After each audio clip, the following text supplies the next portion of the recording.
है ना, 28वां चल रहा है। इस 28 साल के अंदर फिर से एक नई मुसीबत खड़ी हो गई है। अब वो मुसीबत क्या है? मजबूरी है रील देखना। देखो, जैसे समझ में आए वैसे समझाना चाहिए। मजबूरी है रील देखना, मजबूरी है रील अपडेट करना, पर वो रील भी हैक हो सकता है। यस और नो? यस। जिस कैमरे से अपलोड कर रहे हैं वो कैमरा भी हैक हो सकता है। यस और नो? देखा है, सुना है, खबरें पढ़ी है। जिस मोबाइल से आप पैसे इधर से उधर भेज रहे हो, वो पैसे इधर की जगह कहीं और भी जा सकते हैं। आज रात को सोए हो, 10 लाख रुपए अकाउंट में पड़ा है, कल खाली भी हो सकता है। एक प्यारा सा ओटीपी लेकर के आपका सारा अकाउंट खाली हो सकता है। आप जिस भीम यूपीआई की बात करते हो, एक लिंक भेजेंगे, उसको क्लिक करेंगे और सारा बैंक खाली, जीरो। सही बोल रहा हूं, गलत बोल रहा हूं? Yes sir. अब इस 28 सालों के अंदर हम लोग को एक बीमारी हो गई है। क्या है बीमारी? उसको बोलते हैं इंटरनेट की बीमारी। बिना इंटरनेट के कोई रह सकता है यहाँ पे? बताओ। No sir. एक बंदा खड़ा होकर बोल दे भाई मैं नहीं रह सकता, मैं अपनी जिंदगी में इंटरनेट को एक क्या माइनस माइनस में भी इस्तेमाल नहीं करूंगा, बोल दे खड़ा होके। कोई नहीं है। अब पंगे में फंस गए। पहले नोट से लेन देन करना मजबूरी था, अब इंटरनेट को इस्तेमाल करना मजबूरी है। पर इंटरनेट पे जिस लैपटॉप पे खोल के हम काम कर रहे हैं, उसका कैमरा भी हमें देख रहा है, रिकॉर्ड कर रहा है, हमें ये भी झेलना भी पड़ेगा। यस और नो? इंटरनेट की दुनिया 200% रिस्क वाली दुनिया है। इसमें आपको ज्यादा रिस्क है। हर एक चीज, प्राइवेसी से लेकर के पैसे से लेकर के हर एक चीज में रिस्क है। कितने लोग इसको मानते हैं? मानते हैं 100%, 200%? ठीक है। अब इसका क्या इलाज है बताओ आप? अब वहां जाएंगे हम लोग। पर अगर ब्लॉकचेन नहीं है तो क्या इलाज है? कोई इलाज नहीं। मजबूरी है, फोन निकालना ही है, पैसे भेजना ही है, सब कुछ काम करना ही है। अब आपको समझने में आसानी होगी कि यहां पे क्रिप्टो करेंसी लिखा हुआ है। क्यों लिखा हुआ है? क्योंकि आने वाला जो समय है वो एक ऐसी चीज के ऊपर डेवलप हो रहा है जिसको आज समझना बहुत जरूरी है। और आप लोग लकी हो, इसको समझने में पूरी दुनिया को 20 से 25 साल और लगेगा। आप लोग लकी हो कि आप अभी समझ रहे हो। और इसको समझाने के लिए मैं थोड़ा सा और एडवांस मैं हो जाता हूं। कैसे? देखो, ये एक ऐसी सेक्टर है, 2008 में शुरू हुआ। 2008 से लेकर के कितने साल हो गए अभी? 15 साल। 15 साल में 20-20 साल के बच्चे हजारों करोड़पति बन चुके हैं। कितने साल के? 20-20 साल के। बीबीसी के अंदर भी इंटरव्यू हुआ था कि दादी से मुझे $1000 मिले थे, मैंने उसको इन्वेस्ट किया था और वो 230 करोड़ रुपए बन गए। वो बच्चा 16 साल का था और जब वो 21 साल का हुआ तो 230 करोड़ का मालिक बन गया। डाले कितने थे? $1000। जब आपका बच्चा ये स्टोरियां पढ़ेगा यूट्यूब में और आपको बोलेगा पापा जी, मम्मी जी, आपने क्यों नहीं इन्वेस्ट किया था, आप क्या बोलोगे? बेटा मैं तो पता ही नहीं था। और गलती से पता लग गया कि गुड़गांव के एक होटल में आप गए थे और वहां एक शख्स आए थे ब्लू वाले कोट में, हालांकि हमेशा ब्लू कोट में ही रहते हो। मेरी जितनी भी फोटो देखोगे यूट्यूब में 99% में ब्लू में दिखूंगा, क्योंकि लोग मुझे पहचान ले, ब्लू मैन, ये बंदा वो है जो क्रिप्टो बताता है। और उसको पता लग जाए कि आप लोग उस मीटिंग में गए थे, उसके बावजूद भी आपने सीखने की कोशिश नहीं करी और आप क्रिप्टो से अमीर नहीं बने, तो आपकी हालत क्या होगी? अच्छा, दूसरे तरीके से बोलेगा, आप तो मुझे बार बार कहते हो दिमाग लगा के पढ़े, दिमाग लगा के पढ़े, आपने क्यों दिमाग लगाया? यस और नो? क्योंकि हम अपने बच्चों के ऊपर पैसा खर्च करते हैं, टाइम खर्च करते हैं। मम्मी सुबह उठती है 6 बजे, खाना बनाती है, तैयार करती है, उसको स्कूल भेज देती है, फिर आने के बाद तैयार होता है, फिर उसके आने से पहले खाना तैयार होता है, खिलाती है, स्पोर्ट्स में जाना तो स्पोर्ट्स में भेजती है, नहीं तो ट्यूशन जाता है, फिर आता है, रात को खाना मिलता है, फिर उसको कपड़े भी धोती है उसकी मम्मी। यस और नो? इतना मेहनत करते हैं, दिमाग लगा के पढ़ाई कर। फिर वही बोलेगा आपने दिमाग क्यों नहीं लगाया? अगर लगाया होता तो क्या मजा आ रहा होता। तो आज आपने अपने ऊपर अप्लाई करना एक बात, कि हम अपने बच्चों को तो बोलते हैं दिमाग लगा के पढ़ाया कर, कह रहे यहां भी दिमाग लगा। ठीक है? So why? क्योंकि आप सभी जानते हैं कि आज इंटरनेट की दुनिया सेफ नहीं है, इसमें तरह तरह की हैकिंग हो रही है और ये जो हैकिंग है वो बहुत बड़ी प्रॉब्लम है। अब हम समझते हैं क्रिप्टो करेंसी क्या चीज है। क्रिप्टो करेंसी एक एसेट है जो डेवलप हुआ है ब्लॉकचेन टेक्नोलॉजी के ऊपर, जो डिसेंट्रलाइज है। अब ये जो शब्द है 2008 के बाद लोगों ने सुनना शुरू किया। अब डिसेंट्रलाइज ठीक गोल्ड की तरह है। गोल्ड एक डिसेंट्रलाइज एसेट है, ट्रस्ट पे चलता है पूरा का पूरा। इसका कोई भी मैन्युफैक्चरर नहीं है, कोई सेंट्रलाइज कंपनी नहीं है। ठीक, ये डिसेंट्रलाइज है पूरा का पूरा, नॉन हैकेबल है, इसको कोई भी हैक नहीं कर सकता। ब्लॉकचेन टेक्नोलॉजी एक सोल्यूशन है पूरी दुनिया के लिए। इसका सोल्यूशन पूरी दुनिया में हर एक जगह पे इस्तेमाल किया जा सकता है जहां पे कोई भी वेबसाइट डेवलपमेंट, सॉफ्टवेयर डेवलपमेंट में काम किया जा रहा है। पर आज हम लोग बात कर रहे हैं क्रिप्टो करेंसी यानी कि करेंसी के बारे में। तो ब्लॉकचेन पे डेवलप होने वाली क्रिप्टो करेंसी जो है उसको क्रिप्टो करेंसी बोली जाती है और डिसेंट्रलाइज होता है। सबसे पहले एक नाम पूरी दुनिया में बना है जिसका बोला जाता है नाम बिटकॉइन। सुना है सभी लोगों ने? Yes sir. ये एक ऐसा क्रिप्टो करेंसी है जिसका कोई माई बाप नहीं है। बनाने के बाद इसको डिसेंट्रलाइज कर दिया गया, जैसे कि भगवान ने गोल्ड बनाया और धरती में छुपा दिया। जाओ ढूंढ लो, ढूंढ के कम्युनिटी बना लो और इसी कम्युनिटी के ऊपर अपना अर्थव्यवस्था पूरी की पूरी चला लो। तो ठीक बनाने वाले ने, नाम उसका बोला जाता है सतोशी नाकामोटो, इसको बनाने के बाद इंटरनेट पे डाल दिया। अब लोगों को बोला कि भाई ये इसके फंडामेंटल्स है, ये इसकी टेक्नोलॉजीज है, ये ग्राफिक आर्ट्स है, आप इसको लगाओ और लगाने के बाद आप इसको अपने घर पे ला सकते हो डिजिटली रूप पे और इसकी कम्युनिटी बढ़ाते जाओ और ये आने वाले टाइम में गोल्ड की तरह का एसेट बन जाएगा। और ऐसा ही हुआ, लोगों ने इसको बनाना शुरू कर दिया।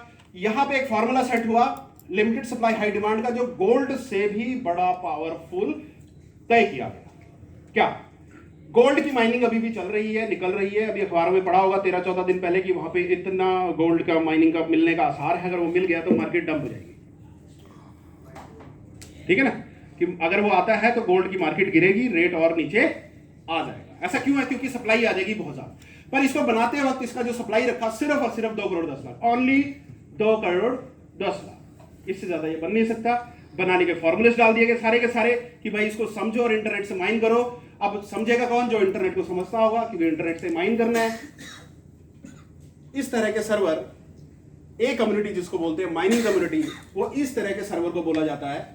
और दूसरी कंज्यूम कम्युनिटी जिसको हम लोग बोले जाते हैं कि जो बिटकॉइन का इस्तेमाल करते हैं। ठीक है, अब समझने वाली बात यह है कि सेम गोल्ड के फॉर्मेट पे काम करता है पूरा का पूरा।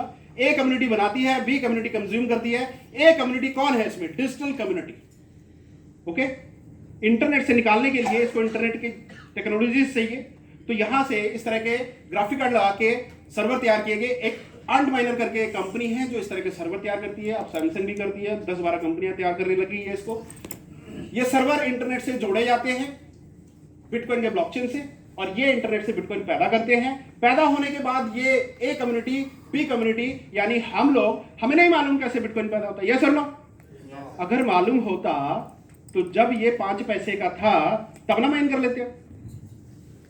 बात सही गलत है? यस। आज लगभग ये $27,000 का है, आज 20 लाख के करीब। अगर 5 पैसे वाली चीज आज 20 लाख में 15 साल में पहुंच गई और हमने लगाए होते 50,000, तो क्या होते हैं? खरबपति होते हैं। तो आपको इस मीटिंग में आने की जरूरत नहीं थी। आप बस कहते हैं कि भाई अरे हम क्रिप्टो के ऑलरेडी खरबपति हैं। ठीक है, तो ये हमारे साथ नहीं हुआ क्योंकि हमारे पास इंटरनेट अच्छा नहीं था, हम इन चीजों को नहीं समझ पाए। पर जहां पे था उन्होंने किया और बी कम्युनिटी भी धीरे धीरे डेवलप। आज 18,000 लोगों की पूरी दुनिया में कम्युनिटी है जो बिटकॉइन का इस्तेमाल करती है आज के समय। ठीक है ना, सॉरी 18 करोड़, 18,000 बोल दिया मैंने। फॉर्मूला बिटकॉइन, ये बिटकॉइन माइन होता है। एक कम्युनिटी इस तरह के रिग्स लगाए जाते हैं, बहुत सारे कोल्ड स्टोरेज की तरह, जैसे सब्जियां वगैरह डाली जाती हैं। ठीक है, ये सारी की सारी मैंने नहीं बनाई, ये सब अवेलेबल है इंटरनेट के ऊपर, आप खुद इसको सर्च करके पढ़ सकते हो। ये इस तरह से लगाए जाते हैं। इसमें बिजली खर्च होती है बहुत ज्यादा, क्योंकि एक सर्वर को चलने के लिए बिजली चाहिए होती है। ठीक है, और इंटरनेट से कनेक्टेड होता है तो वो उसको हाई स्पीड इंटरनेट चाहिए होता है। और ये करता क्या है? बेसिकली सारा का सारा काम ये काम करता है वेरिफिकेशन का, P2P ट्रांजेक्शन को वेरीफाई करता है। ये सर्वर कहां लगा है किसी को नहीं मालूम, मान लो यही लगा हुआ है, हम सब सर्वर सारे के सारे। अब पूरी दुनिया में कोई ट्रांजैक्शन कर रहा है बिटकॉइन का, ये भाई साहब भेज रहे हैं इनको अमेरिका में बैठे बैठे, ये ट्रांजैक्शन कंप्लीट कौन करता है? वो सर्वर करता है। वो सर्वर एपीआई से कनेक्टेड है। ठीक है, उसका 10 मिनट का एक ब्लॉक है, वो इंटरनेट पे जब वो ट्रांजैक्शन आती है मैथमेटिकल कैलकुलेशन को सॉल्व करता है, सॉल्व करके इनका बिटकॉइन इनके पास भेज देता है, और जैसे ही उसको भेज देता है इसको बोलते हैं माइनिंग रिवॉर्ड, यानी कि ये काम करेगा तो नया बिटकॉइन निकल कर आएगा, अगर ये काम नहीं होगा तो नया बिटकॉइन निकल के नहीं होगा। तो ट्रांजैक्शन होनी शुरू हुई, वेरिफिकेशन होनी शुरू हुई, और टोटली डिसेंट्रलाइज वेरिफिकेशन शुरू होगी, माइनिंग से आना शुरू हो गया। इस तरह से दो लोग भेजते हैं, तो वो सर्वर जो लगा है वो कहां लगा किसी को नहीं मालूम, वो माइनिंग करके नए बिटकॉइन देता किसको, जिसका सर्वर। समझ में आ रहा है? तो ये जो सर्वर है 2.5-3 लाख रुपए का, हर एक कोई लगा सकता है। अब वो कौन लगा सकता है? जिसको इसकी नॉलेज है वही लगा सकता है, जिसको नहीं है वो नहीं लगा सकता। अब इस तरह की ब्लॉक्स की चेन बनती है। ये ब्लॉक एक डाटा है, इस ब्लॉक्स के अंदर इंटरनेट की कोडिंग जो होती है उसकी मैं बात बता रहा हूं आपको। ये ब्लॉक है, इसके अंदर डाटा ट्रांजैक्शन फिल होती है सारी की सारी, फिर एक हैश क्रिएट होता है। वो हैश जो होता है वो ट्रांजैक्शन कंप्लीट जब हो जाता है तो वो हैश इसके अंदर सेव हो जाता है। फिर इस हैश के आगे एक नया हैश जनरेट होता है और ये जुड़ जाता है आपस में, फिर एक नया हैश नई ट्रांजैक्शन का जुड़ जाता है। ऐसे ही करोड़ों ब्लॉक्स बन चुके हैं। अगर किसी को चेन तोड़नी है तो इसको हैक करना पड़ेगा, एक ब्लॉक को। एक हैक को जब तक इसको ब्लॉक करेगा पता नहीं कितने हैक ब्लॉक बन जाएंगे, और ऐसे ही लाखों में ब्लॉक बनते रहेंगे। वो कभी भी इस चेन को तोड़ नहीं पाता, इस वजह से कभी भी ब्लॉकचेन हैक नहीं होता।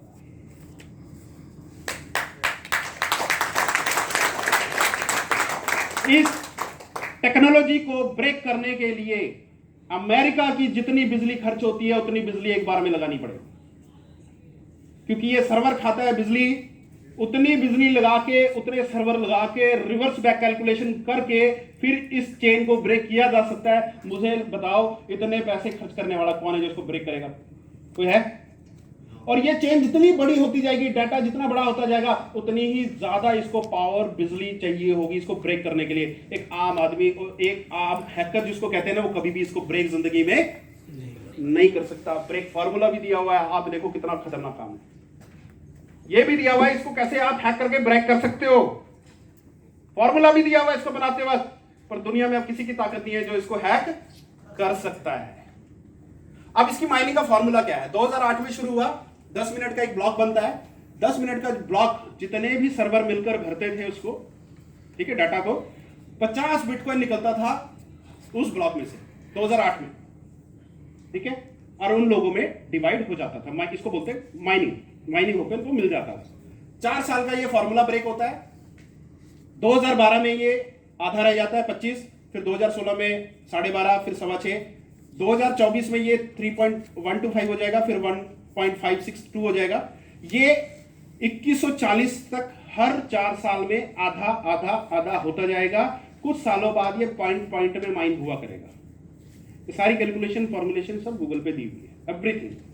मैं अपनी तरफ से नहीं बता रहा, आप जाके इसको वेरीफाई कर सकते हो। तो ये 2140 कितने साल लगेंगे? और 120 साल, 117 साल और इसकी माइनिंग चलनी है। क्यों चलेगी? लोग बिटकॉइन एक दूसरे को भेजेंगे, ये सर्वर वेरीफाई करेंगे, तभी ये बिटकॉइन निकलेगा।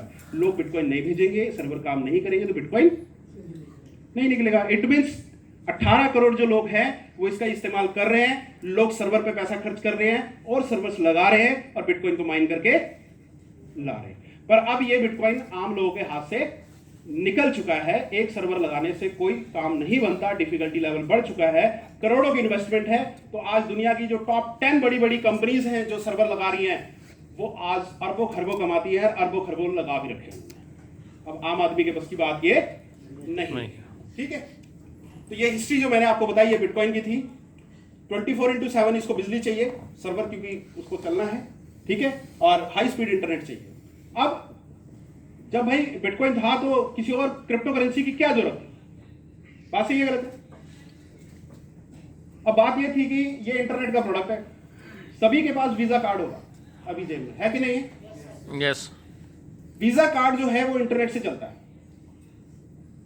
इंटरनेट पे ट्रांजैक्शन की एक कहानी है जिसको बोला जाता है टीपीएस, ट्रांजैक्शन पर सेकंड। 2008 में जब ये टेक्नोलॉजी बनी थी बिटकॉइन, तब जो इसका टीपीएस था वो सिर्फ 3, कितना था? 3। यानी कि सिर्फ 1 सेकंड में ये 3 ही ट्रांजैक्शन करेगा। धीरे धीरे मॉडिफाई होके इसको 7 किया गया पिछले साल तक, यानी कि 1 सेकंड में 7 ट्रांजैक्शन करेगा। अगर 700 ट्रांजैक्शन होगी तो ये पेंडिंग में जाएगा, हर सेकंड में 7-7 करके ये क्लियर करता जाएगा। ये वीजा कार्ड में भी अप्लाई होता है। 2008 पे उसका टीपीएस ज्यादा नहीं होता था, इसलिए आप देखते हो कि कई बार ट्रांजेक्शन फेल हो जाती थी, ट्रांजेक्शन पेंडिंग हो जाती थी। कई बार 24 घंटे वीजा कार्ड के ट्रांजेक्शन को वेरीफाई होने में भी लगा है, क्योंकि टीपीएस उसका भी कम था। अब उन्होंने डेवलप कर लिया अपना टीपीएस, ठीक है। तो उस वक्त 2013 में एक पेपर पब्लिश हुआ, एक विटेलिक बुटेरियन करके एक व्यक्ति था, उसने पब्लिश किया कि मैं बिटकॉइन का जो प्रॉब्लम आने वाले टाइम में करोड़ों में ट्रांजेक्शन होगी उसको मैं सॉल्व करना चाहता हूं और मैं एक पेपर पब्लिश कर रहा हूं। 2013 में पब्लिश किया और 2015, 13, 14, 15 3 साल लगे उसको इस टेक्नोलॉजी को डेवलप करने में। और उस टेक्नोलॉजी का नाम क्या है? इथेरियम। 2015 में इथेरियम को उसने लॉन्च किया और इसका टीपीएस था, आज 25 है, उस वक्त 12 था, डेवलप होकर 25 हो गया।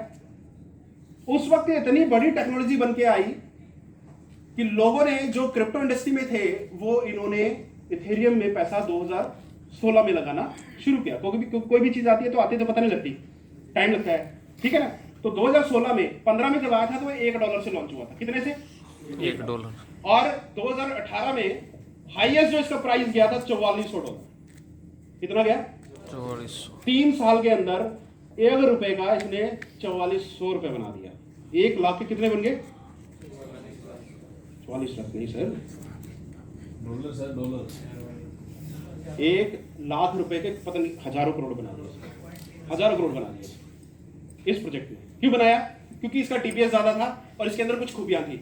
ये भी बिल्कुल बिटकॉइन की तरह माइन किया जाता था, कुछ नया नहीं था इसके अंदर।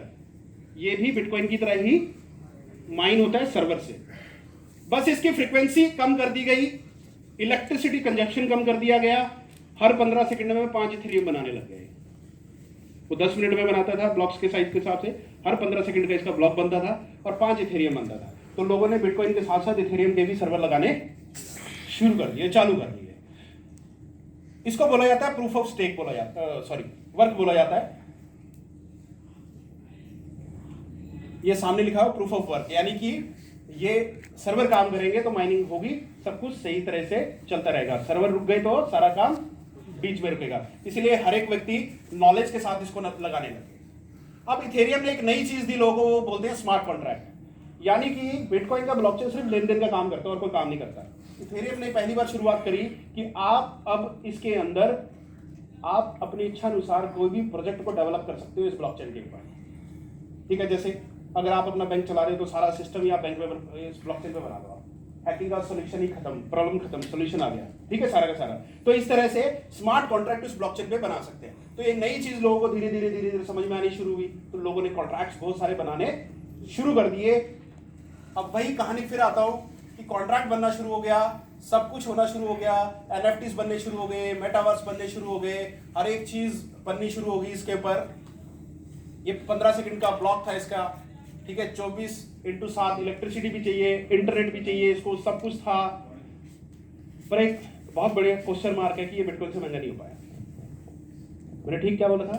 तांबा गोल्ड से ज्यादा यूज होता है, पर वो तांबा कभी भी गोल्ड से महंगा नहीं हो पा रहा। क्यों? सप्लाई, यानी कि 15 सेकंड में 5 इथेरियम 2015 से लगभग अभी तक इसकी जो सप्लाई है वो लगभग 13 करोड़ के करीब निकल चुका है। कितना? और अभी भी वो POW से POS के अंदर कन्वर्ट हुआ है, अभी भी इसकी सप्लाई अनलिमिटेड है, यानी कि निकलता ही रहेगा। तो डिमांड चाहे जितनी मर्जी हो, सप्लाई अगर पीछे से कम नहीं होगी तो वो रेट कभी भी महंगा नहीं हो पाएगा। तो जितना इसका प्रॉफिट आना था आ गया। अब फिर से एक प्रॉब्लम के ऊपर मैं आपके साथ बात करता हूं। एक पानी का बोतल देने जरा, देना खोल के। ये BBC न्यूज है, उसकी रिसर्च है।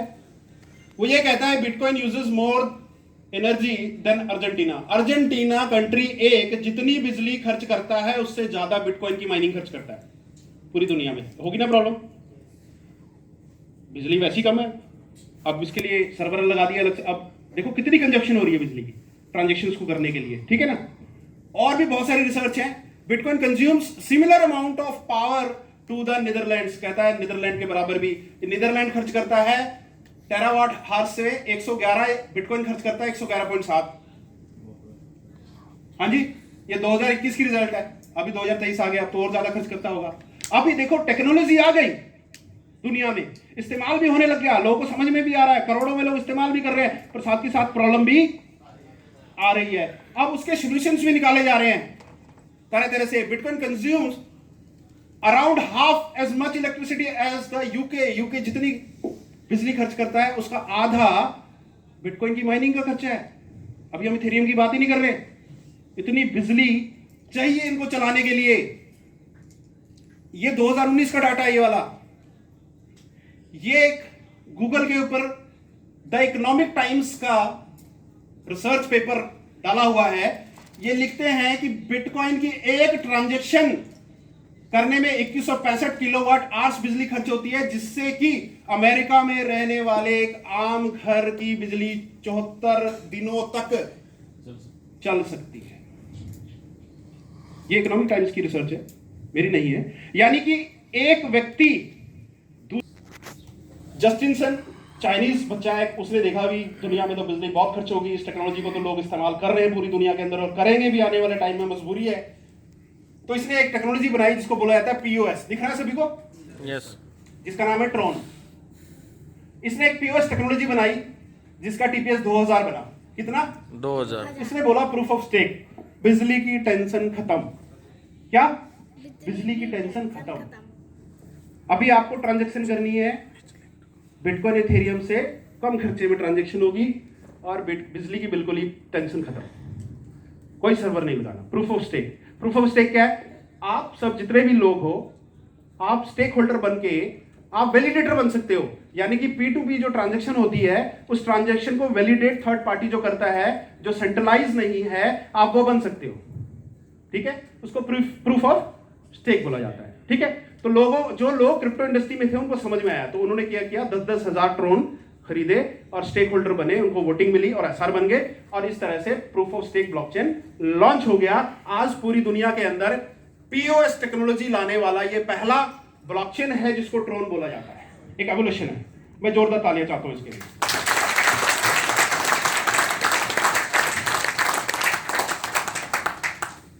2017 से लेकर अब तक, यानी कि 2008 से लेकर के 2023 तक 15 साल में बिटकॉइन में 18 करोड़ यूजर डाटा है। पर 2017 में लेकर 2023 कितने साल, छठा साल है, लगभग 15 करोड़ यूजर हैं इसके पूरी दुनिया में।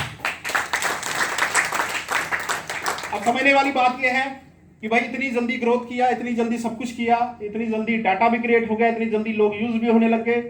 अभी एल सल्वाडोर के अंदर ब्लॉकचेन पूरा का पूरा लीगल हो गया है वहां पे। अब वहां पे ट्रोन कम्युनिटी काम कर रही है, पूरा ट्रोन पेमेंट मेथड बन गया है। अभी ओलंपिक गेम्स हुए थे, वहां पे टिकटें बुकिंग जो फॉरेनर जितना भी हुआ, स्पेशल उसमें फ्लैग लगा हुआ भी आ रहा था कि ट्रोन से बुकिंग कर सकते हैं। ट्रोन के माध्यम से पूरी दुनिया के अंदर बहुत सारे काम हो रहे हैं। पर एक फिर से वही प्रॉब्लम है, ये तांबे से भी महंगा नहीं हो पाया। हाँ जी, 10,000 करोड़ इसकी सप्लाई है। कितनी? 10,000 करोड़।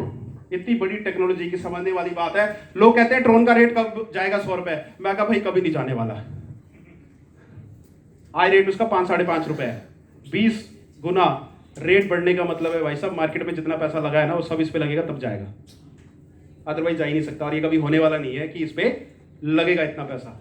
ये लोगों को पता होना चाहिए। लोगों ने शिबा इनू पे पैसे लगाए यस। कितने लोग हैं जिन्होंने लगाए?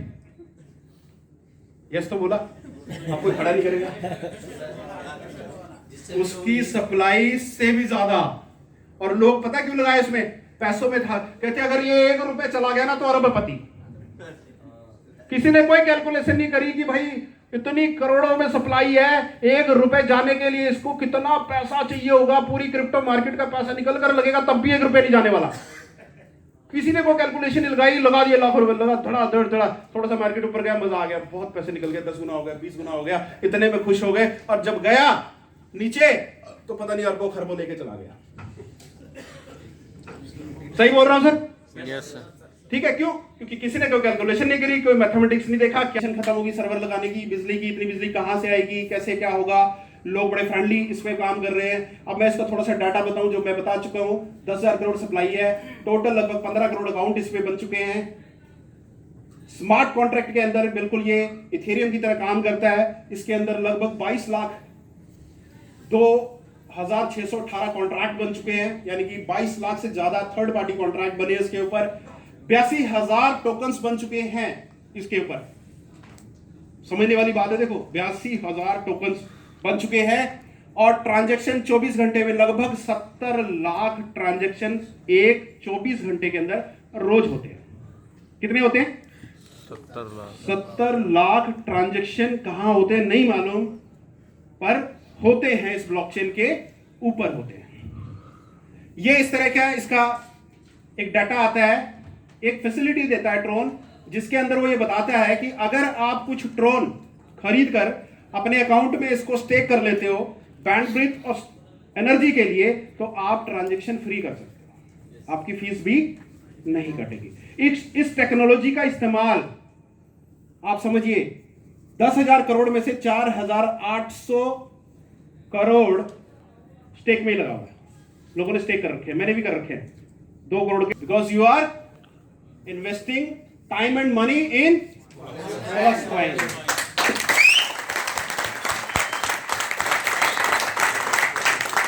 अब वो टाइम आ गया, आपको मैंने 3 ब्लॉकचेन बताए, बिटकॉइन, इथेरियम, ट्रोन। इससे पहले मैंने गोल्ड का नेचर बताया कैसे काम करता है। मैंने आपको यह भी बताया कि gold limited supply high demand होने की वजह से गोल्ड है, अगर तांबे में होता तो गोल्ड आज यहाँ पे नहीं होता। उसके बाद मैंने पोलक्स कॉइन को हमेशा एक ही बात कहता हूं, इसको वही व्यक्ति समझता है जो इस तरह के सेमिनार में, एजुकेशन प्रोग्राम में आता है। अदरवाइज पोलक्स कॉइन बिल्कुल वैसे ही है जैसे बाहर से दिखता है हर सिक्का। राइट है जी। अब पोलक्स डेफी एक प्रोजेक्ट है जिसके माध्यम से हम लोग यहाँ पे इकट्ठे हो पाए हैं। पोलक्स कॉइन TRC20 यानी कि ट्रोन के ब्लॉकचेन में बना हुआ एक टोकन है जिसका 2000 TPS है। इसकी लिमिटेड सप्लाई है और वो कितनी है? सिर्फ और सिर्फ 5 करोड़, सिर्फ 5 करोड़ लिमिटेड सप्लाई। अब बात आती है डिमांड की कि भाई सप्लाई तो लिमिटेड हो गई, इससे ज्यादा बनेगा नहीं, अब डिमांड क्रिएट होगा तो क्या होगा। ठीक है, तो ये कॉइन 1 रुपए से शुरू हुआ था 2020 में, हाई 660 रुपए के करीब इसका प्राइस टच हो चुका है।